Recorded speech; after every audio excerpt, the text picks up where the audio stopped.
Hello, it's Sarah from Hardcover Hearts, and I'm here with my week of reading wrap-up. It's where I talk about the books that I read this week, what I'm currently reading, and potentially could read next week based on my mood. So, first things first, and most importantly, I did it. I did it! I finished Ducks Newburyport.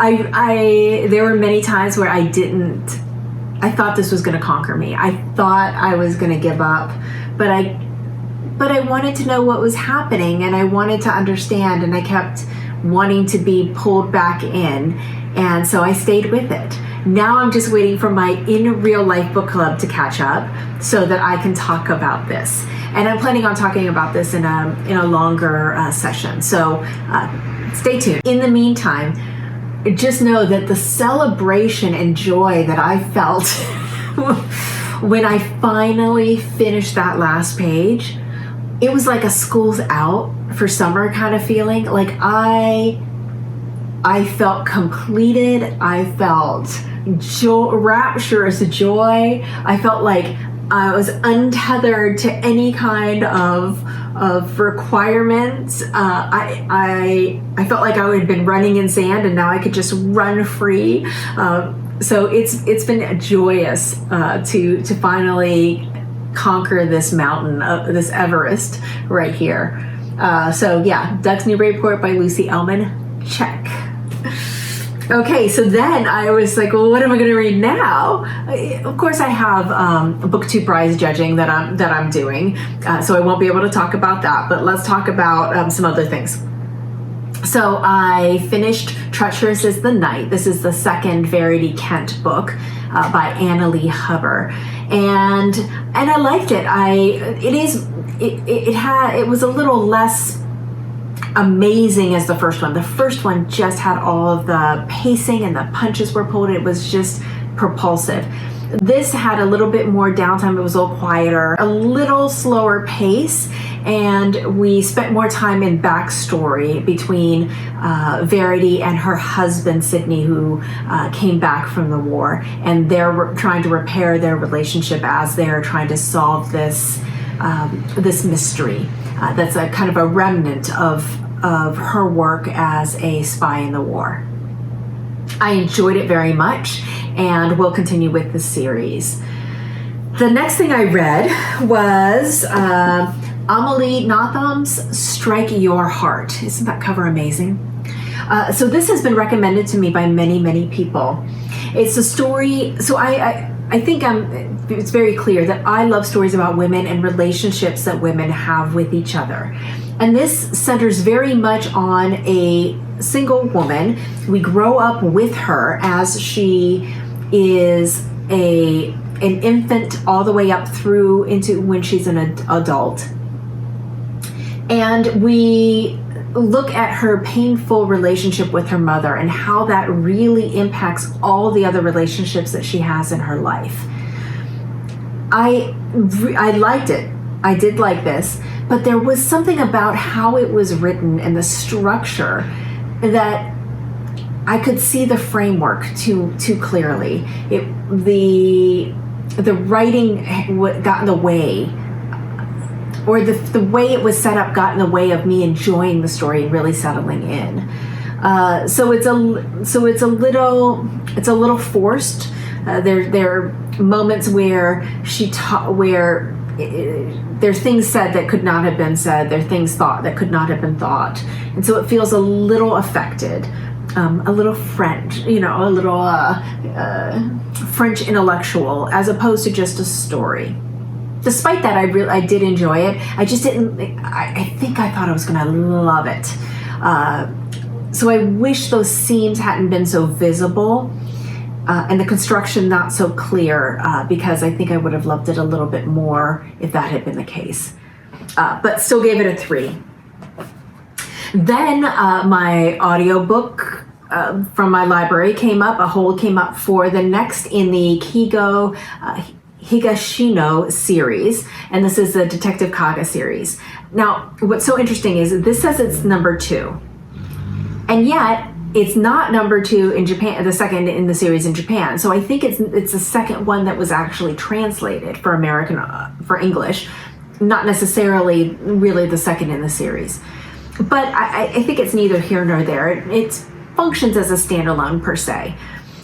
One thing that it dawned on me as I was thinking about this putting together this wrap up, I think Keigo Higashino does something very similar to what Kate Atkinson does in her murder mysteries, where we have someone at the center, we have the detective at the center, but he is not centered in the story.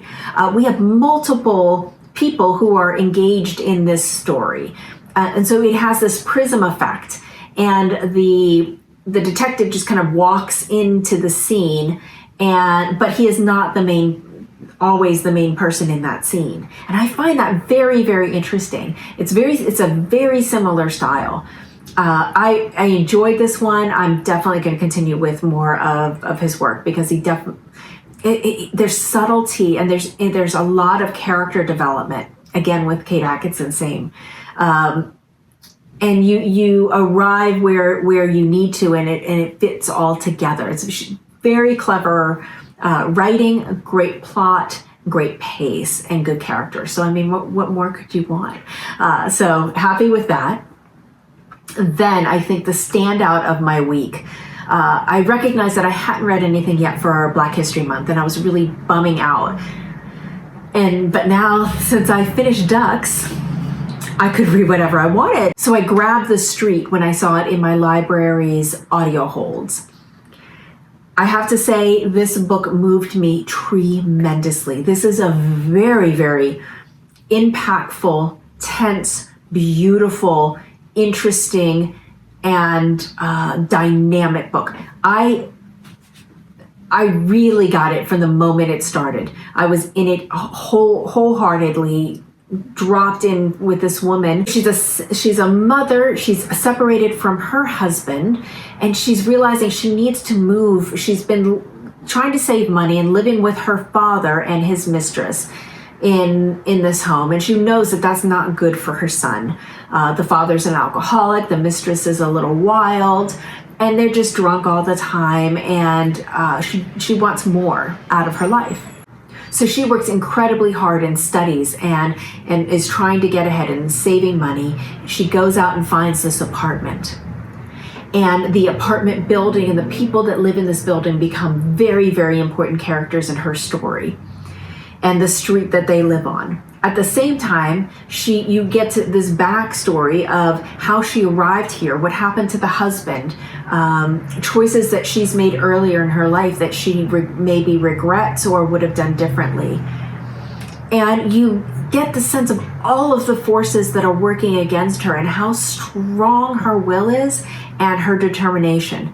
I thought it was phenomenal. It was great book. I highly recommend it, and it would be a fantastic read now for Black History Month especially. The next book that I read was one of my Bert's List recommendations. This is Ongoingness, The End of a Diary by Sarah Manguso. So this is the story of a woman. She is a poet. So this is very... so it has this poetic kind of nature, navel-gazy, of course, because it's about a diary. And it's all about this woman who had almost an OCD relationship to writing in a diary as she was growing up. And I kept getting a visceral sense of almost where she's resisting the pull, the tide of life trying to get her to move on, and she's really hesitant to move forward. She wants to understand where she is at any moment and reflect and reflect and reflect. And it talks about how she limited herself because of that, and then what finally got her out of this trap, so to speak, was the birth of her child. I thought this was really well done, very interesting, lovely writing. But this is the first of the Bert's List that I didn't love with a passion. it was okay. And I think if you like diaries, if you like women's stories, if you like women's stories about childbirth and how childhood changes you, this would be probably something that you might enjoy. And then I have some Booktube Prize judging books that I can't talk about, but I did complete one this week, so that's I'm on track. So I'm 4 down, 2 to go. So I'm feeling incredibly happy about that. A couple of them I had already read, and then was able to catch up. So I'm feeling very strong about my ability to complete my tasks given. So that's great. Then the next thing, what I'm currently reading, I'm continuing on with the Verity Kent series. This is Penny for Your Secrets, Annelie Huber story. This starts at a dinner party with a bourgeois woman who married up and is kind of making a mess of her life. And she's both members of this marriage are having dalliances on the side, but she is being really careless in being discreet, and makes a scene at the dinner party. But that scene feels orchestrated to set her up. And sure enough, later on that evening, her husband is found dead, and she is the main suspect. Verity and her husband Sydney were there and witnessed and are pulled in to try to solve this case. And then there's some other work that they're doing along the side, and we're continuing to follow them and their relationship as they're growing a little closer and trying to find their way, what their new life looks like now that they're back together. The war is over, and apparently Verity is in very high demand because she's very smart, very articulate, and can put things together. And so it's really nice to see this lead, her husband, who is a captain in the war, kind of taking a back seat and supporting her as she's going through and solving these cases. Informally, of course, because, it's post-World War II. Then I started Strange Hotel by Eimer McBride. Oh, Eimer McBride. This woman knows how to write. Her use of language is just so remarkable, and just makes, I just want to take this really slow. Even though it's very slim, I started it and it just wasn't the right time. So I'm going to dive into it this weekend, and it's a 3-day weekend. So I'm going to have plenty of time to enjoy this. Really excited. And she's coming soon. So I want to have this done and have time to think and process before she comes. Then let's see. I started listening to a single thread by Tracy Chevalier. It is, what's so funny is I had just finished The Street, which was a single woman who's trying to make her way in the world, and then in America, and she's a Black woman. And now this is a single woman. She's one of the excess women after World War II. And she's trying to make her way in the world, and she's struggling with similar things, but the tones are so different. It's so different. What happens in The Street is really harsh and rough, and everything is set up to ensure that she is kept in her place. Whereas in a single thread, our main character Violet is, yes, she's told to keep in her place, but it's soft and gentle, and it's genteel, and so it's such a stark comparison back to back. And I love when books do that, when they seem to reflect or refract off of each other in contrast. This book is such a cozy listen. It is calming me down. I'm enjoying it. It is women and community and a specific time in history. Enjoying it very much. So I'm looking forward to seeing where that goes. Then Mood Reading Roulette. So like I said, I am released and free. I can read whatever I want. So these are the books that are in the Booktube Prize kind of long list that I already own. So it's interesting to kind of take a look at them. I have a few that I keep thinking I want to read. I'm looking at You, Frankenstein, and then I have other books that I grabbed that are appealing to me right now. I really want a fantasy. Completely take me out of the current debacle that's happening in my country. And I think The Illumination of Ursula Flight by Anna Marie Crowhurst sounds like it's going to be the charm. I mean, look at that cover. I've heard nothing but amazing things about this. This was on the Women's Prize long list, I think. So I might give this one a whirl. I have two from my Bert's list that I might get to. One is Alice Hoffman's Illumination Night.